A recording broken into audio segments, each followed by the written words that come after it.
आमच्या दृष्टिकोनातून ही फार दुर्भाग्यपूर्ण गोष्ट आहे। मागच्या 2 वर्षापूर्वी याच निम्नतापी प्रकल्पावरती अजितदादा ह्याच धरणाची पाहणी करण्याकरता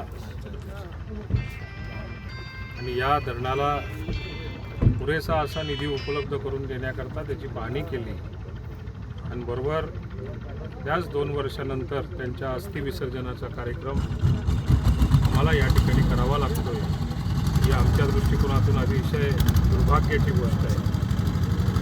परमेश्वराला एवढीच प्रार्थना करतो, अजितदादांच्या असंख्य आठवणी या तालुक्यामध्ये, या जिल्ह्यामध्ये, संपूर्ण महाराष्ट्रामध्ये यातलं एक आमचं पाडळसरे धरण की ज्याच्यावर संपूर्ण शेतकरी अवलंबून आहे आणि शेतकऱ्याची प्रगती होणार आहे, त्याच धरणाच्या कुशीमध्ये अजितदादांनी कायम असत राहावं अशी आम्ही परमेश्वराला प्रार्थना करतो।